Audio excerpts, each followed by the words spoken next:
Mamata abhimana shunyo vijayeshu param mukha purya ishtanna vinijasadane nabhadyate karma pekvapi. A man devoid of pride and the sense of mind, having his face turned away from senses, though staying at home, is not bound by or troubled by any action anywhere. Mamata abhimanyashu, mind and pride, and turning away from sense objects. Then even if he stays home, he's not a sannyasi or a monk, still he is not bound by any karmas at any place or any time. This is by Shankaracharya.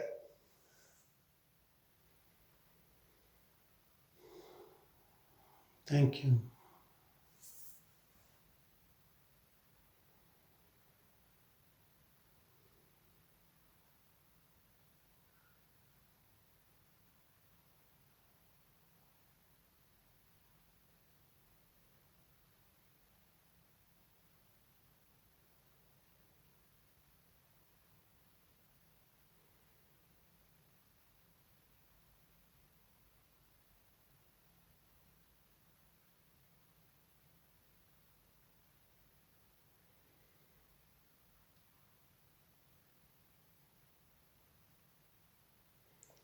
When the ego is gone,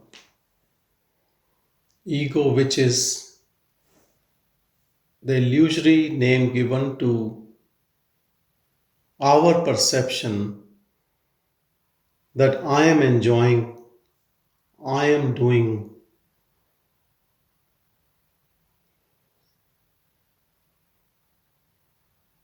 When this ego is gone, all that energy which is flowing externally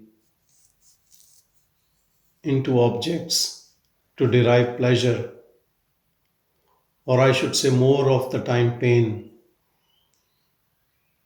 recedes back into the source, into the heart.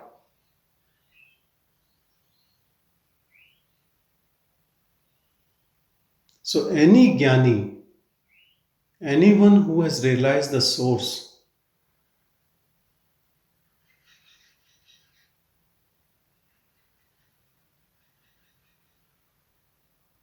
spontaneously and all the time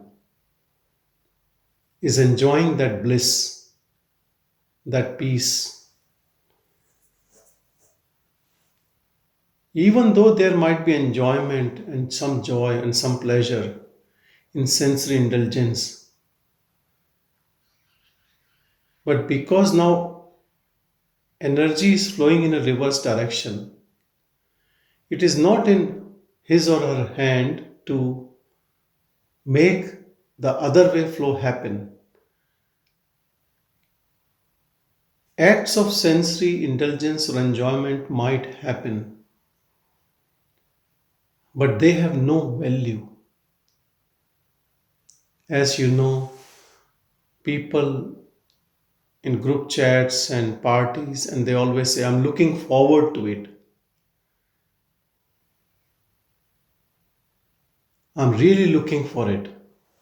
I'm dying to attend. Perhaps they think if they attend, they will enjoy, they will have some joy. And that is true. Because at ego level, all this is entertainment and enjoyment. Yesterday, I had an email by someone who attends satsang. She asked a very pertinent question. She said, all day I'm listening to Vedantic teachings, try to do meditation, try to sit in silence, and then Because my mind is cooperating to do all these things, now my mind asks me, can I watch some Netflix? Can I have some sort of entertainment now? Because I've done all this hard work for so long. Now I need some relaxation. Is it okay to do that?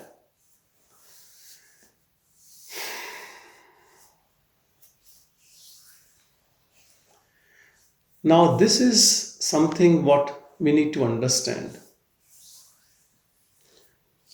That means this is the stage in which, for mind, all this abiding in truth is a hard work, lot of efforts, and it's not bliss or pleasure or joy. And still, it is looking for bliss, pleasure, joy in activities which we call entertainment.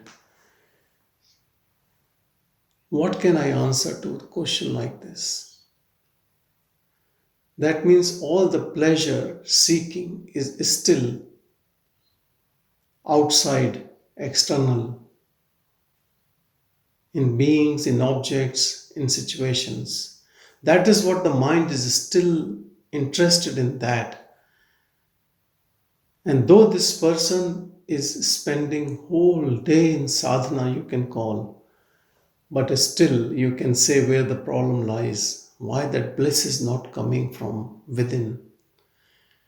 Because mind is still looking pleasure in external things to an extent that it is giving a beautiful excuse that I do this whole day. At least I'm requesting you for a couple of hours. Can I have some entertainment now? Can I enjoy now? As if all that sadhana is a torture to the mind, torture to the person, and now wants an excuse. And wants an excuse guilt free. So ask a teacher, can I do it? And if the teacher says, yes, go, enjoy, you deserve, because you have worked so hard, as if this is a job which we are doing, and after the job we need some entertainment. Go and have few beers and have a dance party and watch a movie and then go to bed. You did a good job throughout the day. You were doing your sadhana, your practice. Who understands this? Who understands this trick of the mind?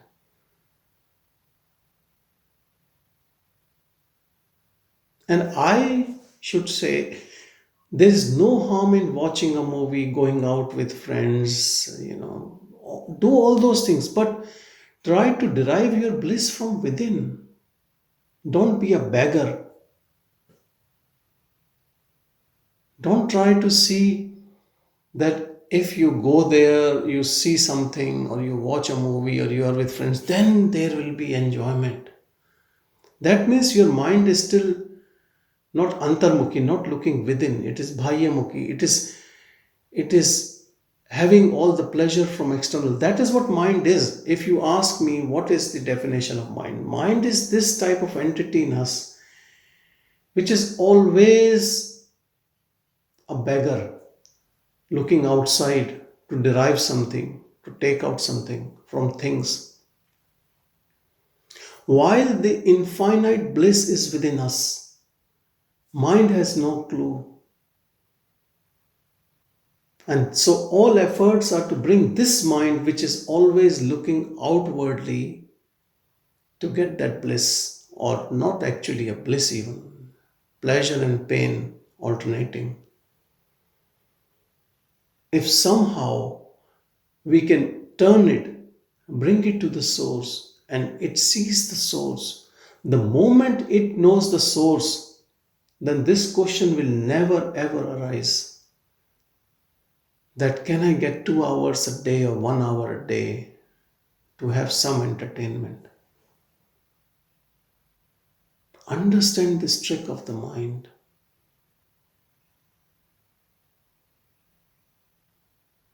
I would say if someone is putting so much of efforts, then also try to understand that when the mind is saying, I want entertainment, watch it as a witness to it from the source.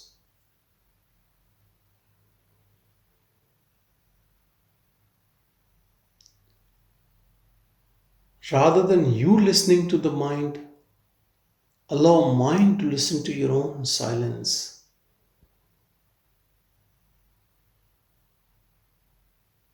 And so the mind will drop its head in shame, will merge into the source. You are the source of this infinite bliss.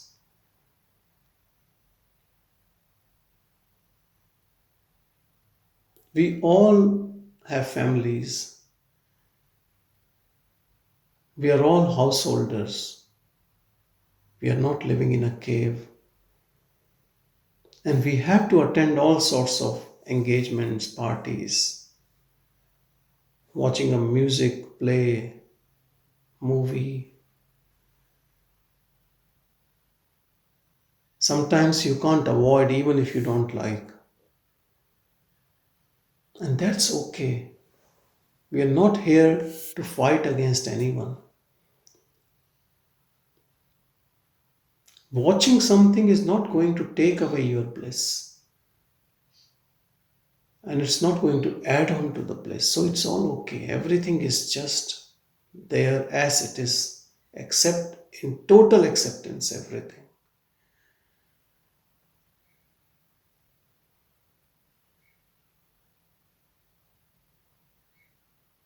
Total acceptance at the level of self. Understand this truth. Total acceptance not at the level of ego. Yes, there are people who are always in some sort of indulgence. Whoever brings any other drink or whatever party and this and that, they come home at 3 a.m. They're also accepting all invitations, getting drowned in indulgence. That is only at the ego level. It all depends from where you're looking things from. If you're looking these things from ego, then you will try to praise yourself. I'm putting a lot of efforts and I'm a seeker, I'm a sadhak, and now I need some time to relax.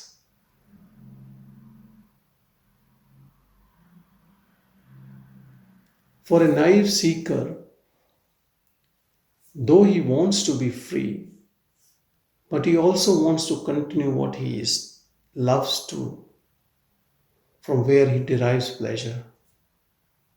And you should understand where the problem lies, why the total freedom never comes. One step forward, two step backward.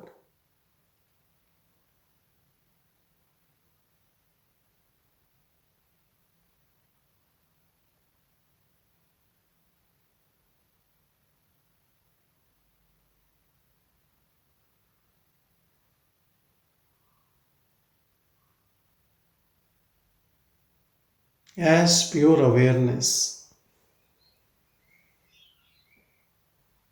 when the ego has dissolved, when the mind has merged into heart, more as a result of grace,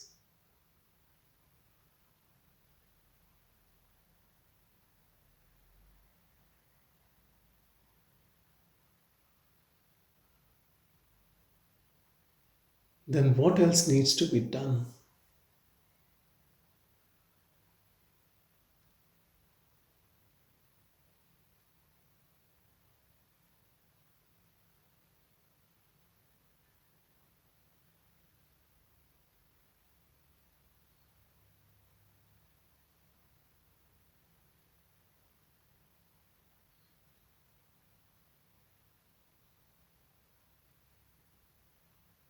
all this self talk, resistance, confusion, all this will stay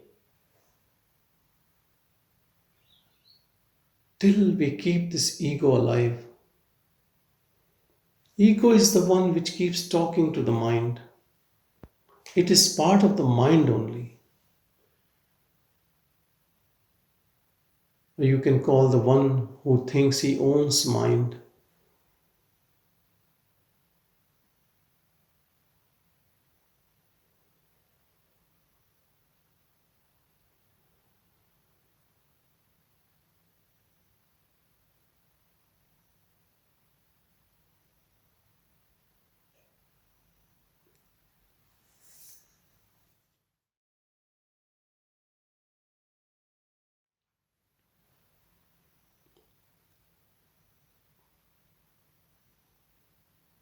So many times, even in face to face satsang, when the satsang finishes,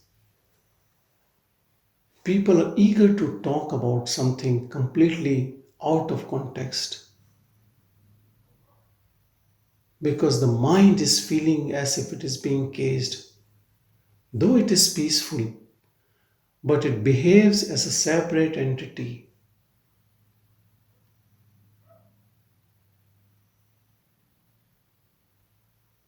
Ego thinks it has its own freedom. Why not utilize it?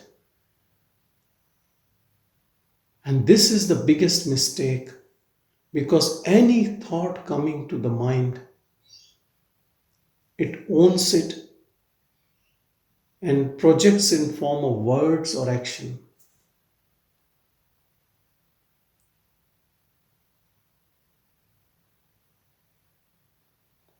If you let that moment just pass away, not engaging in thought, ignoring all thoughts, it only needs some patience and perseverance.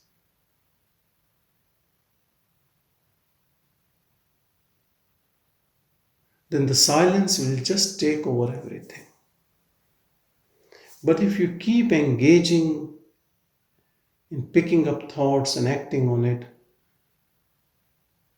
then you are not creating space for silence to manifest within you.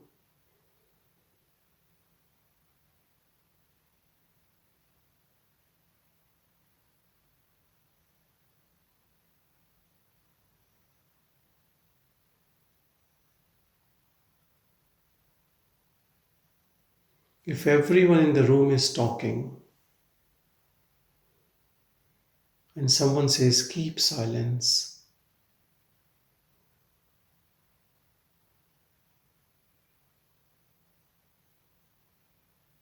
and then someone keep asking, where is the silence? Where is the silence? What would you say?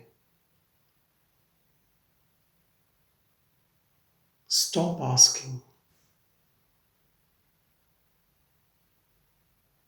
And there is silence.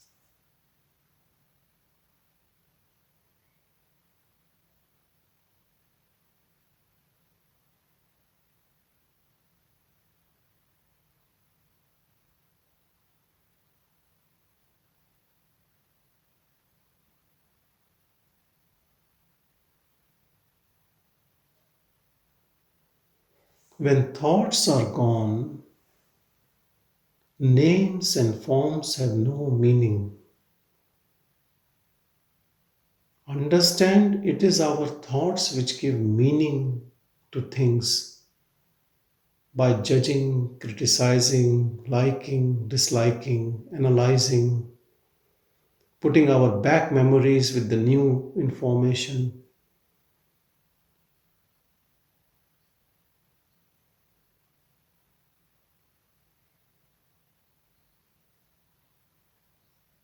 When the mind has dissolved in heart, then everything is new, fresh, pure, You develop unconditional love for everything.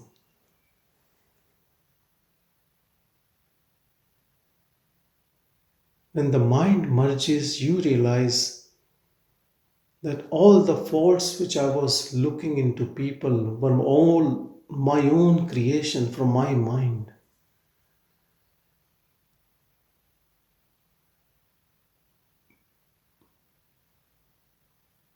Because it is your dream.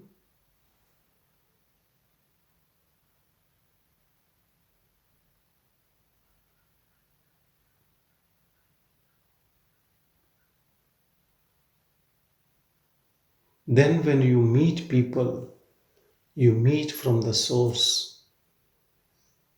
Then there are no strangers. Everyone is self. Equal respect and love. Not because he is my family member or he is from my community. There is no my in it.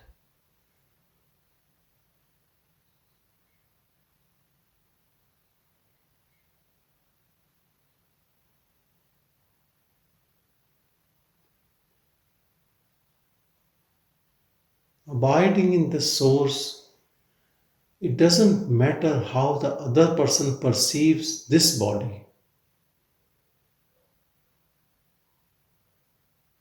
Because you know that everything is coming out of you only.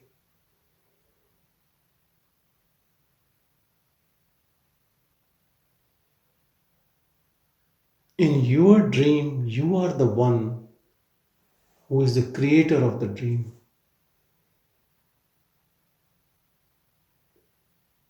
You have to be the giving, forgiving, compassionate, loving.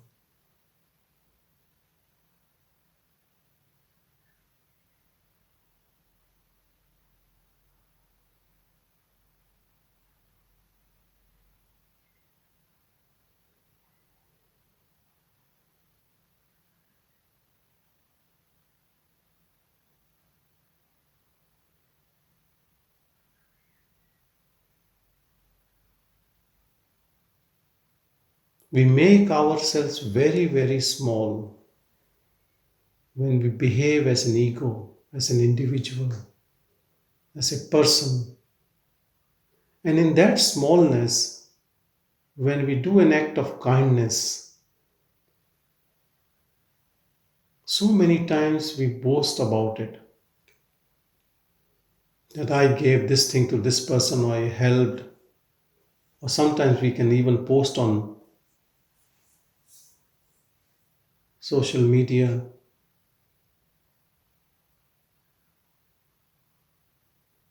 But it's all false. Whatever you're giving to others, you're giving to yourself.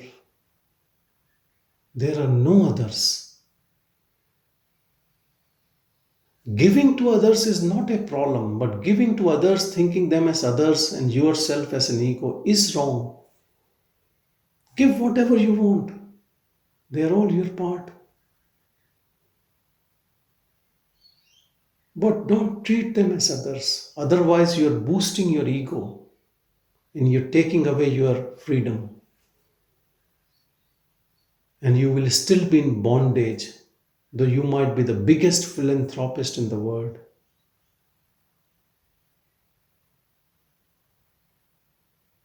So sort this thing first. Understand who you are.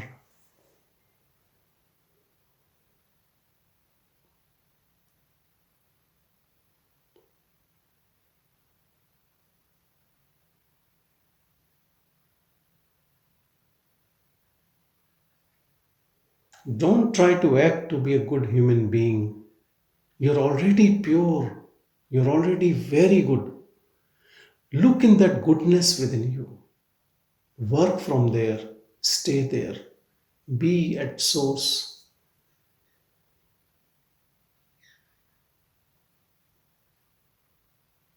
Otherwise, there are so many self help books.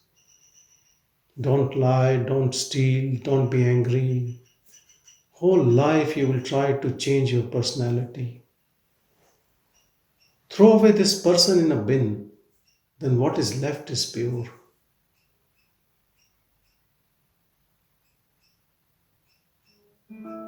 Don't pick and choose from it. Just leave everything.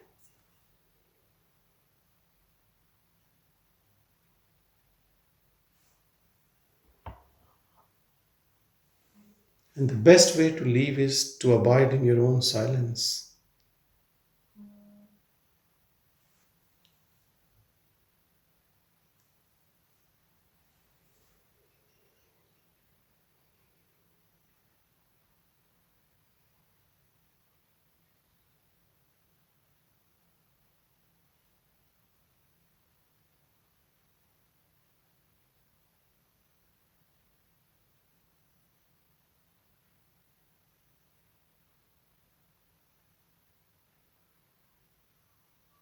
Understand this power of this innate silence in all of us. When this door opens, it is raw energy. It has its own vibration. And more you share, more it comes. It's unending.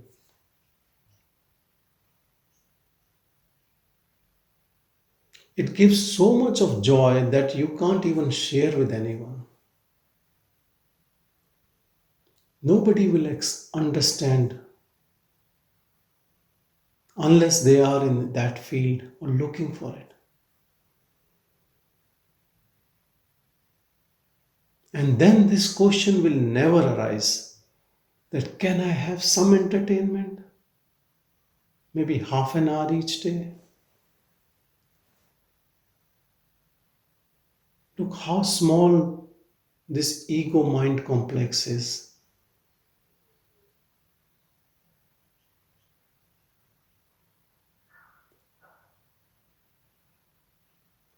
It is like a beggar on the road who has all the wealth in his bank, but somehow he has forgotten about it.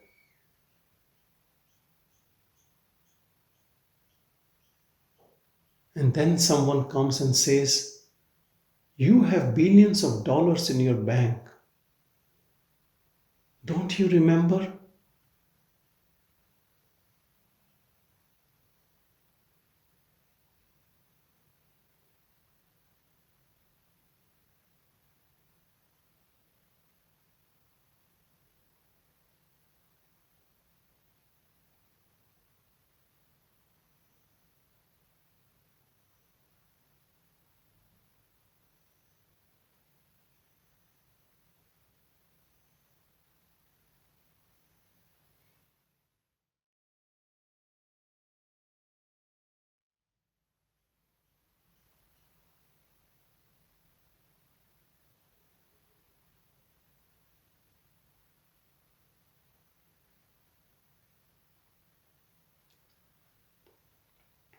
All our life we live in that covering,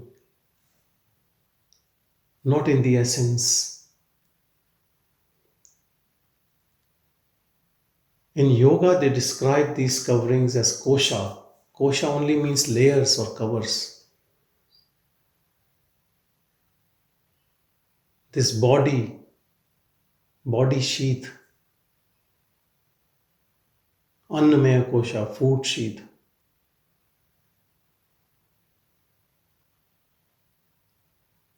Pranamaya kosha, breath sheath. Manomaya kosha, mind sheath. Intellectual sheath.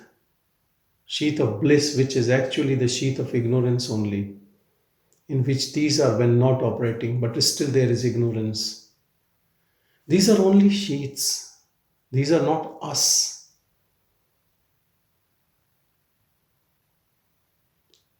And most of us, all our life, we think we are living, but we are living in these sheets, thinking we are these sheets, just a covering package. But the gift is within us.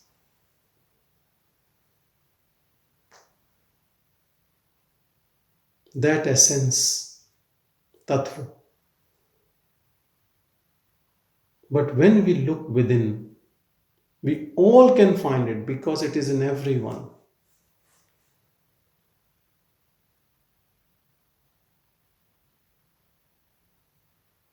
Then it is real living.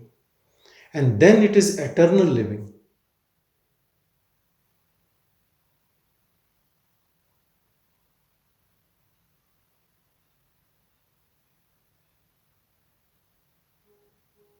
Knowing this has no relationship if you follow a religion or you don't follow a religion, or you're a good person or you're a bad person.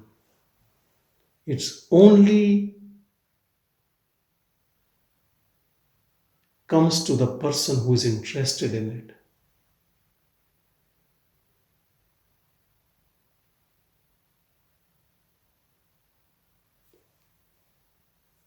Because at ego level, we all have done so many mistakes. If we think one day we will stop doing mistakes and then we will experience what we are, it's next to impossible. Because ego cannot do always right. It only thinks about itself as a person. And when we think we are a person, we always hurt someone else.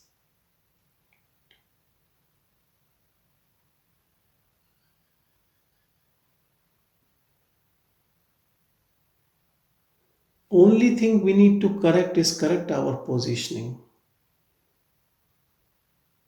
Move from ego to pure presence, impartial, neutral state,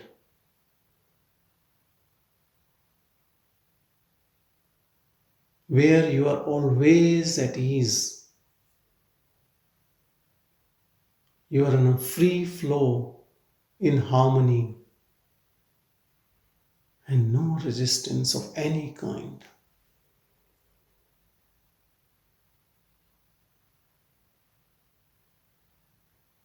And most importantly, you become fearless.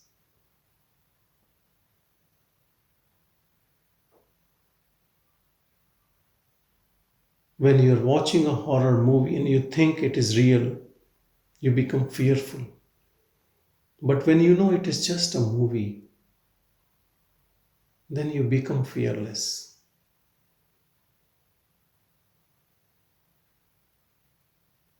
You are not even an actor in the movie,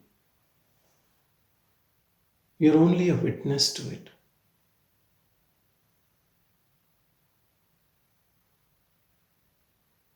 And these things are not intellectual or any concepts or written in a book and I'm reading from it.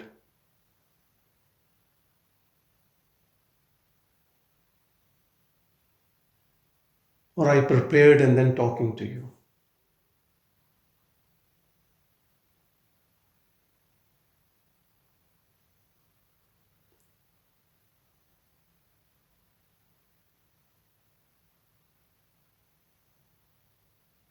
You can confirm all these things within you.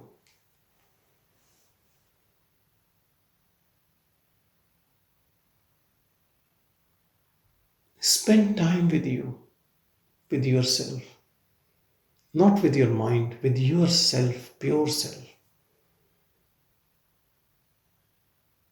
Invite your mind to see that blissful entertainment going on within you. Don't keep it aside. Bring it in.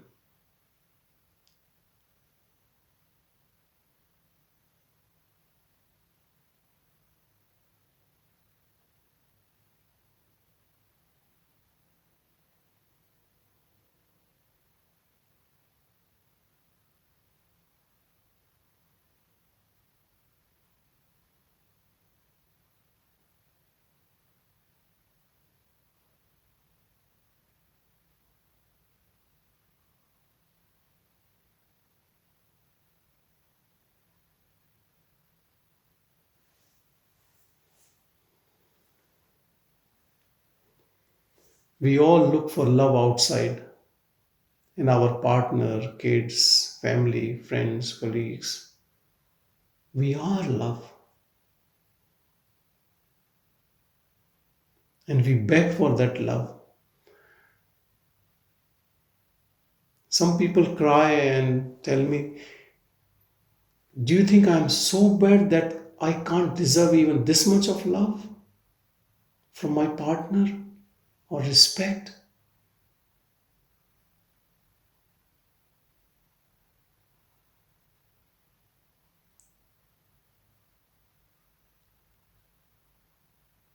Look within and find that you are only love.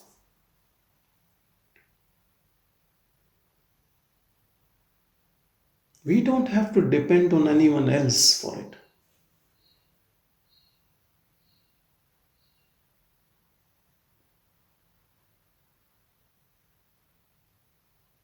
More you give this love to others, more you will feel it.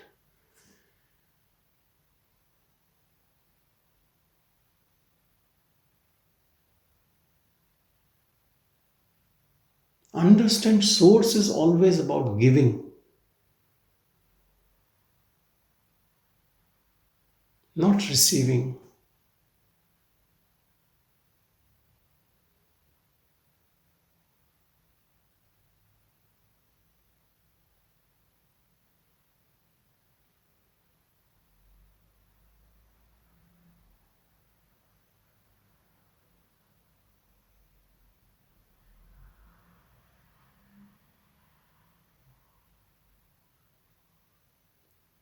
If you are source, no one can give you anything except thank you.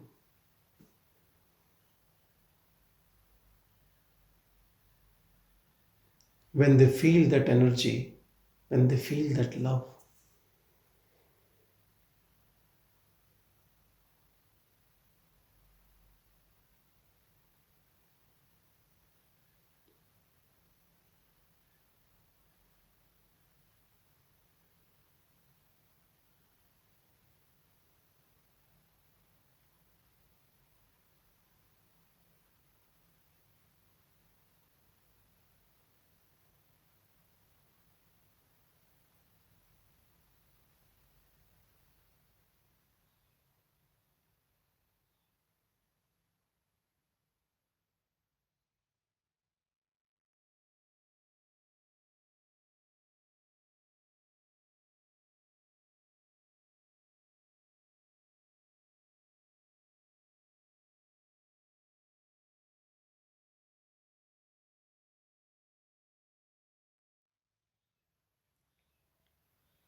I want to share a very small thing. I don't know how useful it would be for you.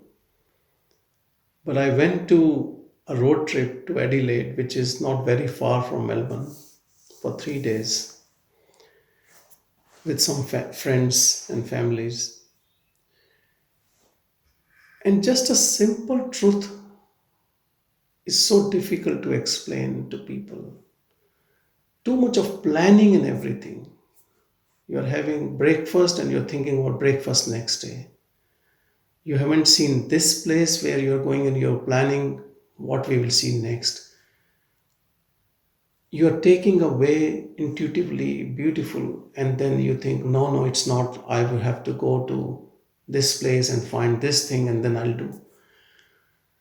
That so much of planning takes away all the bliss of the place, of environment. We don't allow that energy to take us where it has to.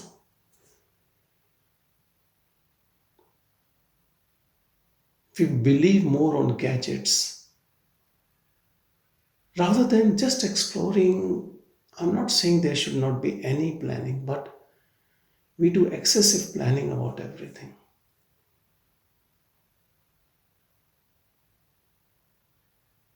When you are in flow, each moment is bliss.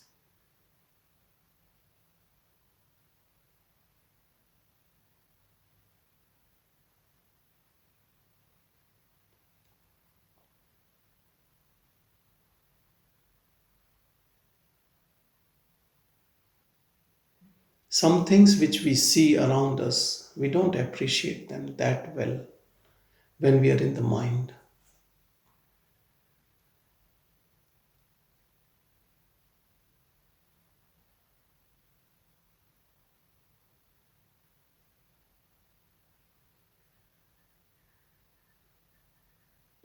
One morning I was just walking and there was this cottage of an artist, Hyson, who came in 1840s to Australia, and he was an artist from Germany, born in Germany.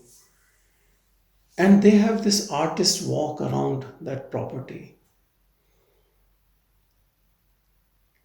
in that bushland, and they have put his artifacts of his paintings, and you can still see some of the trees around which he painted. And he said, I fell in love with these gum trees. And he purchased more land around his property, around 150 acres. He said, I fell in love with these trees. And he planted more of those trees there. All his life he lived on that land where still there are not any people living in that cottage. And painted the same tree from different angles at different times of the day and different seasons.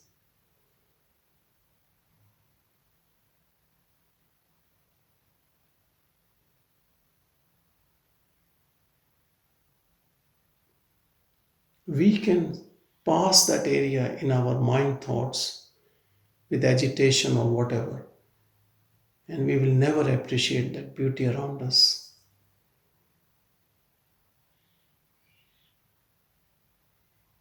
Start living without excessive thinking. What we say, stay in the moment, can only come when we stay in the source, trusting the source and not the mind. And I'll tell you honestly, I've always realized that the source gives you the bliss and the best experience, even. Somehow it creates everything for you when you're not utilizing this gadget called mind. Because it has power of everything around. Everything is coming out of it. Trust source.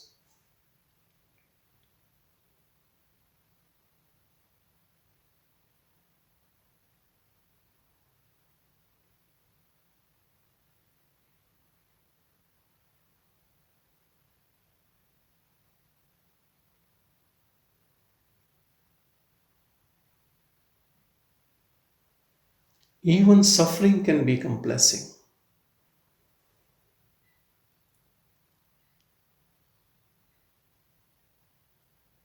Someone was asking me that I suffer a lot from health issues, body pain, and had a cancer and whatever. If you take all that suffering as your tapas, as austerity, and just be with it, as a witness to it, you can attain that bliss in that suffering. I'll give you an example. In India, there are yogis who stand on one leg, or they're standing on, living in a cave, or doing all sorts of tapas deliberately so they can go beyond suffering and pleasure. I'm not asking you to do that. But suffering to the body, you can take advantage in that sense, that now it has come to me. I'll just be a witness to it. Not that it has come to me and suffering and the bodily suffering, we take our own suffering. Just be in that. Just bear with it and just be witness to it. You will get the same results of a yogi standing on one leg for 10 years.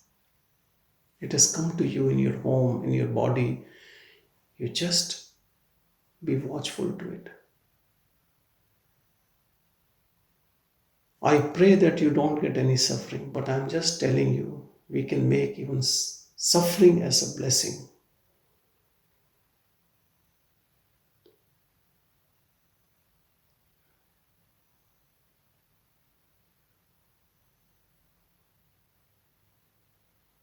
Be always in that presence.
Om Shanti, Shanti, Shanti.